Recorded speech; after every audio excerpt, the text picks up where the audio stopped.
Saúdos de novo, estamos xa de volta en tempo de preguntoiro para seguir falando de cuestións de actualidade local. Recibimos hoxe o voceiro municipal do PSOE, a Francisco Reyes. Moi boa noite, benvido. Hola, moi boa noite. A actualidade pasa hoxe por esa nova imputación do alcalde, agora por un suposto caso de prevaricación e acoso moral a un axente da Policía Local. Primeiro, pedirlle a súa valoración sobre esta noticia que nos sorprendía onte pola tarde, a última hora da tarde. Bueno, certo que a información que nós temos é unha información dos medios de comunicación, concretamente onte pola noite, se non lembro mal, foi Europa Press, a que eu, alo menos, lle puden ler a noticia. Nos, a verdade é que non temos neste momento acceso nin a denuncia do funcionario da Policía Municipal, nin tampouco o auto. O certo é que hai 5 minutos sí que tive a oportunidade de ver na páxina web dun xornal o que parecía que era o escaneo do auto, onde efectivamente a palabra que empregábase para referirse a estas 4 persoas, o actual alcalde de Santiago, o concelleiro de Tráfico e Policía Municipal, o antigo alcalde da cidade, don Gerardo Conderroa, e a directora da área de seguridade, insisto, a palabra que empregase neste, o que parece autoescaneado, é imputado, pero a verdade é que nós non temos oficialmente coñecemento da imputación porque non temos acceso ao auto. De feito, o alcalde insistía en que non recibiu ningunha notificación, ningunha citación para declarar. De feito, el daba case por feito que non ia ser certo, que ia estar imputado. Agora, xorde esa información a que vostede facía referencia, non sei se cree que é pronto. Non, efectivamente, non, imos ver, esa é a información, insisto, parece o escaneo do auto, que aparece, insisto, na páxina web do xornal. O certo é que, si é certo, si de verdade confirmase a imputación destas 4 persoas, eu penso que é grave. Penso que é grave porque en menos dun ano imos ter 2 alcaldes imputados 2 veces, 2 concelleiros imputados, un xefe de gabinete imputado e a directora de área imputada. É dicir, todo o que é xente ou ben do goberno, do núcleo do goberno, ou ben xente que foi designada digitalmente como postos de alta dirección por este goberno. Por lo tanto, eu penso que a situación sí que é grave. Dende logo, non é unha boa noticia para Santiago, non é unha boa noticia para a imaxe de Santiago, novamente aperturar todos os telediarios, novamente aperturar as radios, novamente aperturar as portadas dos diarios na nosa comunidade coa noticia de unha nova imputación. Non vai ser unha boa noticia, insisto, si confirmas este extremo. Na nosa comunidade, e fora mesmo da nosa comunidade do Estado, se coñecíanse algunhas informacións do New York Times falando de supostos casos de corrupción en España, e aparecía citado o nome do alcalde, alertaba, por exemplo, o BNG de que, isto é unha nova mala noticia para a imaxe de Santiago, pero iso, de momento, o que se lembra sempre, non? Que imputación non é o mesmo que culpabilidade, non? Non, é verdade, a imputación é que novamente abriríase agora, por este outro caso, abriríase unha nova fase de instrucción, vai ser instruída por o xuíz ou a xuíza que leve o caso.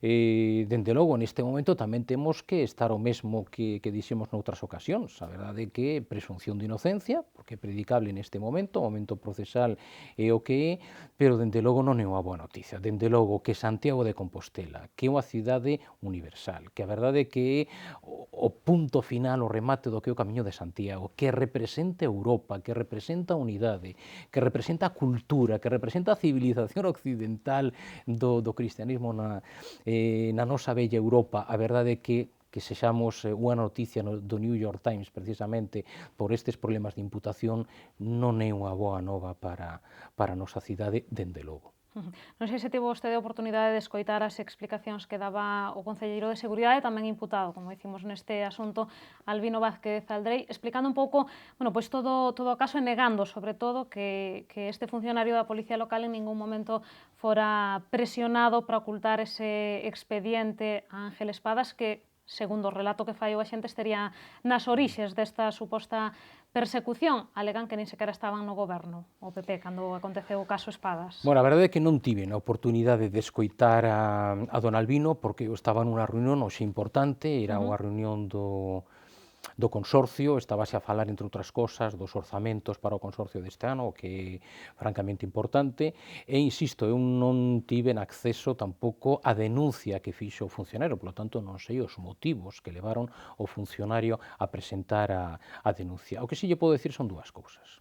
A primeira, que o que sí temos denunciado o PSDG PSOE de Compostela en numerosas ocasións, o mesmo que ten denunciado a Xunta de Persoal e os sindicatos dos traballadores do Concello, é que estánse a producir situacións desagradables por parte do equipo de goberno con respecto aos funcionarios. Voume referir a 3 situacións. A primeira delas, persoas serias, profesionais, coa profesionalidade recoñecida. Estou falando de habilitados nacionais, persoas que gañaron a súa posición de habilitados nacionais en concursos ou posicións durísimos a nivel do Estado. A verdade é que foron cesados sen dar ninguna explicación dende o punto de vista profesional e foron afastados a San Lázaro, donde, como algún di, ven crecer a erva e están prácticamente sen funcións. Todo para nombrar outras persoas, nombralas digitalmente, non imos facer ninguna crítica das novas persoas nomeadas, porque tamén son persoas de prestixio e tamén son habilitados nacionais, pero o certo é que non encontramos aínda a estas alturas ninguna explicación para o cese dos anteriores. Estou a falar dos secretarios, estou a falar dos interventores, esa é unha das realidades. A outra realidade tamén é que están a cargar todo o peso da crise neste Concello sobre os funcionarios, sobre os empregados públicos do Concello, os que están todos os días a traballar, os que fan que a pesar das liortas, que a pesar da división que ten este goberno, que a pesar de todas estas situacións tan negativas, os servicios da cidade siguen a funcionar, iso é gracias aos empregados públicos, que eles están a traballar todos os días. E o certo é que mentres no plan de axuste os ingresos plantéxanse un proceso de ingresos ata o 2022, a verdade é que todo o peso, todo o custo, todo o esforzo do capítulo de gastos é, sobre todo, sobre o capítulo 1, sobre o persoal, e ademais yo aplican en 3 anos, 2012, 2013 e 2014. O único que piden os traballadores do noso Concello é que lle apliquen a mesma situación os gastos e, polo tanto, a eles, co seu esforzo, que os ingresos, polo tanto, que se alonxe ata o 2022 non lle deron. E, por outra banda, nos somos conscientes de que houberon algunhas situacións moi desagradables nalgúas das mesas de contratacións, con algunhas verbas que non deberon de empregarse entre algún concelleiro e algún funcionario, algún empregado público que estaba nas mesas por mor do seu traballo, da súa profesionalidade e, polo tanto, nos tivemos que pedir que a partir dese momento graváranse todas as mesas de contratacións, todas as intervencións e que se fixera a transcripción literal do que estaba grabado. Polo tanto, nos entendemos que non están a ser ben tratados os empregados públicos do Concello por este goberno. Eso sí que o denunciamos e o seguimos denunciando. Volvendo ás explicacións que se daban esta mañá por parte do goberno local, Albino Vázquez Aldré insistía en descargar responsabilidades do alcalde. Dicía que neste expediente sancionador, este policía local, pois que únicamente Ángel Currás asinara ese expediente, o inicio dese expediente, e Ángel Currás, pola súa banda, tamén dicía que o asunto que era competencia de Albino Vázquez Aldré como concelleiro de Seguridade e que nada diso tiña por que saber o alcalde. Parece pois, un pouco non protexer o alcalde ante esta nova imputación. Como se valora iso? Creo que lle podo respostar neste senso é que non tendo acceso á denuncia e non tendo acceso ao auto, o que sí lle podo decir é que a Lei de Grandes Ciudades, que é unha lei estatal, ten un título 10. No título 10 está o artigo 124. No punto 4, di cúa das funcións do alcalde, na letra J, di cúa das funcións do alcalde é a xefatura da policía local, da policía municipal. E no punto 5 do mesmo artigo 124 di que esas funcións de xefatura da policía municipal non se poden transferir nin delegar a ninguén. Polo tanto, eu non sei o que pasou, porque, insisto, non teño acceso nin na denuncia nin no auto, pero a verdade é que o responsable da xefatura da policía municipal, segundo a lei do Estado, é o señor alcalde. Esa é a realidade. O PSOE mantén esa postura de prudencia, non, ante esta nova imputación do alcalde, pero sumándose a que xa tiñamos pola operación Pokémon, vostedes creen, como di o BNG pola súa banda, que xa non se pode aguantar máis, que o alcalde ten que renunciar? Bueno, imos ver.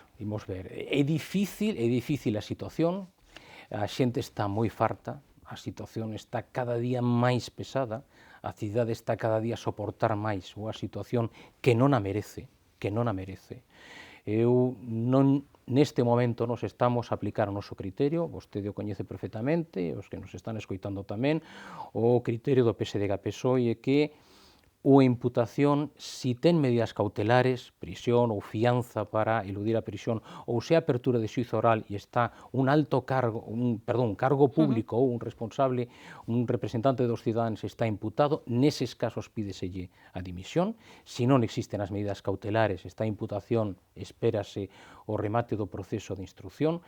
O que sí é verdade e o que xa empezamos todos a preguntarnos é se realmente este é o alcalde que merece a cidade. Se mo pregunta, eu lle vou decir que eu penso que non. Pero unha cousa é eso, e outra cousa é o criterio que nós temos como partido, respetando os criterios das outras forzas políticas, e, polo tanto, nós imos aplicar o criterio, porque nós somos serios e penso que somos responsables. É un momento difícil para a nosa cidade, vostede mesma o comentaba antes, estamos nas páxinas do New York Times por este tema, pero o certo é que canto máis difícil o problema, eu penso que máis responsables temos que ser todos e temos que poñer, dende o noso punto de vista, sempre diante os intereses da cidade e non os intereses partidarios. Nos últimos días, dentro do goberno local, pois víase unha imaxe de maior unidade, sobre todo despois da fin de semana no que o PPDG pois designou como novo voceira a Paula Prado.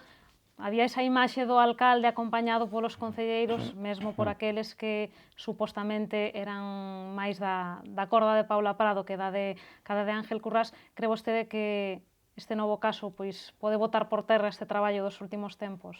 O que lle podo decir é o seguinte: primeiro, en todos os medios de comunicación, os escritos, as radios, as televisións, en todos eles, fálase dunha ruptura de goberno, fálase dun bipartito do PP en Santiago, fálase dunha escisión en dous do grupo de goberno. Eso o din os medios de comunicación, que en definitivo que están é a recoller as opinións da xente da rúa. Esa é a verdade.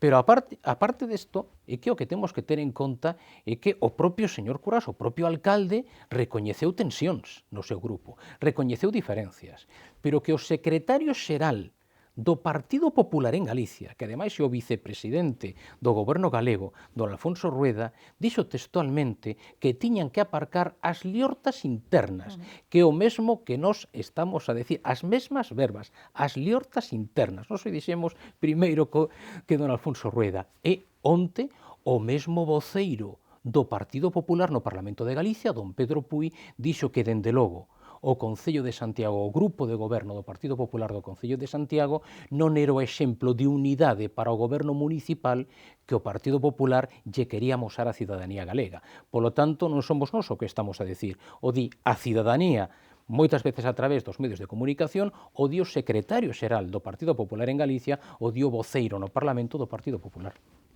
E como interpreta vostede esa designación de Paula Prado, portavocía do PPDG, porque están a escoitar nestes días pois diferentes interpretacións, non, de quen sairía gañando con ese nomeamento?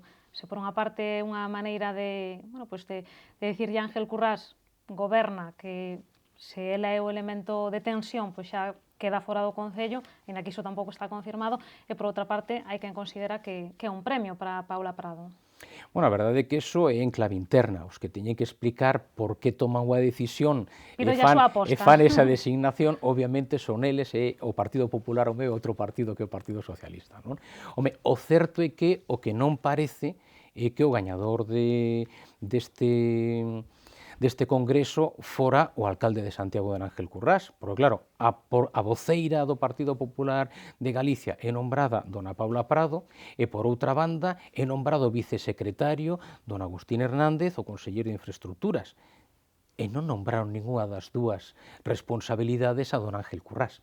Polo tanto, o que parece certo é que algunhas persoas que foron, lo menos, nas listas municipais de Santiago nas últimas eleccións. Estou a pensar tamén don Agustín Hernández, que foi de número 25, algúns deles parece que teñen algunha posición máis dentro do partido despois deste congreso que o propio alcalde de Santiago. Iso é o que parece. Bueno, pois a marxe deste asunto, o goberno local insiste en que está a traballar pola cidade. Bueno, pois daba hoxe unha mostra presentando os orzamentos. Sabe vostede que coñecíamos hai uns días por boca do propio alcalde algunhas liñas xerais das contas de 2013, hoxe a concelleira Cecilia Sierra comparecía en rolda de prensa para debullar un pouco mellor, non, eses orzamentos. Non sei se xa tiveron vostedes coñecemento do contido, que era unha das queixas que tamén tiña a oposición, que non foran informados. A verdade é que non. Nos oficialmente aínda non temos información de que teñamos xa os orzamentos, o que é necesario, entre outras cousas, para poder avaliarlos e poder presentar as emendas correspondentes para tentar de mellorar uns orzamentos para a nosa cidade. Polo tanto, nos seguimos ca mesma situación. O señor alcalde ten moi claro que o seu concepto do que é o talante democrático, a relación coa oposición no Concello, a idea do consenso é non convocar a Xunta de Portavoces, polo tanto, non convoca a Xunta de Portavoces dende que é alcalde, non dá ningún tipo de explicación, vai ter que dalo a semana que ven nun pleno extraordinario que ten que presentarse e que convocouno porque foi a exixencia do PSDG a PSOE de Compostela, non foi de seu que convocou o pleno para dar explicacións. En este tema estamos exactamente no mesmo, nos? O único que podemos coñecer son algunhas pinceladas que deu no seu momento o señor alcalde, algunhas que deu neste momento doña Cecilia Sierra. A verdade é que oficialmente non temos coñecemento dos orzamentos e moito nos tememos que as verbas que empregan para poder explicar os orzamentos son as mesmas que empregaron para os orzamentos de 2012 e onde decían que eran os orzamentos sociais. O certo é que no 2012 con respecto ao 2011 o gasto social diminuiu nun 60%.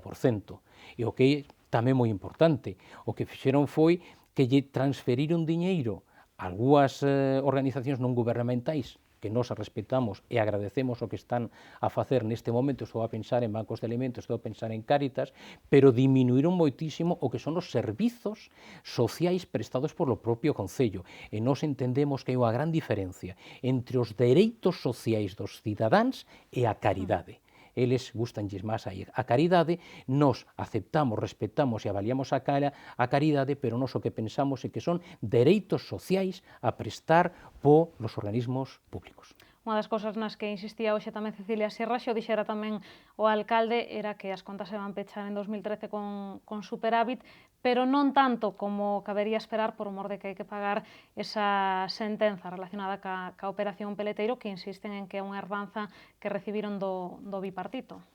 Bueno, o que sucede isto sempre é o mesmo, non? Tamén dixeronos un momento que íalles quedar un burato de non se sabía canto diñeiro ao remate do 2011, e o que pasou ao remate do 2011, o que di o Ministerio de Facenda que pasou ao remate do 2011 foi un superávit de 6 millóns de euros, máis 2.400.000 euros que aínda débenos o Estado dende o 2010 que van pagar e que xuntos van facer un superávit de 8.400.000 euros. Esa é a realidade. Agora están novamente a unha ceremonia da confusión para tentar de explicar que imos ter uns orzamentos menguados, que imos ser uns orzamentos que non son realmente os que a cidade merece e necesita, que vai ser o mesmo que pasou cos orzamentos do Estado para a cidade para este 2013, 10 veces menos do que tivemos no 2011, que vai ser o mesmo que tivemos na situación dos orzamentos da comunidade autónoma, 10 veces menos que no 2009, e agora imos ter unos orzamentos non 10 veces menos, obviamente, do que tivemos o ano pasado, pero non os orzamentos que necesítanse. Eles o que están é simplemente a tratar de poñer sempre a venda diante da ferida. Xa explicamos no seu momento o tema de Peleteiro. A verdade é que tal e como estivo no seu momento aprobado o proxecto, que foi o que un dos propietarios despois levouno a xuízo, a verdade é que o proxecto foi aprobado no 2000 e foi aprobado por unanimidade do Pleno do Concello, o que significa por unanimidade tamén dos concelleiros do Partido Popular. Bueno, pois non nos dá tempo hoxe para seguir analizando os orzamentos, terá que ser nunha vindeira conversa, xa supoño que daquela, vostedes sí que xa o coñecerán tamén o proxecto máis polo miúdo. Concelleiro, remátase o noso tempo, así que moitísimas grazas e ata outra. Moitas grazas e boas noites. Pois ata aquí chegou o noso tempo para este preguntoiro. Recoméndolles que sigan informados a través de Radio Obradoiro, da páxina web del Correo Gallego de Galicia hoxe e tamén do xornal El Correo Gallego. Volvemos mañá con máis novas, xa saben, a partir das 8:15 da tarde. Grazas por estaren aí.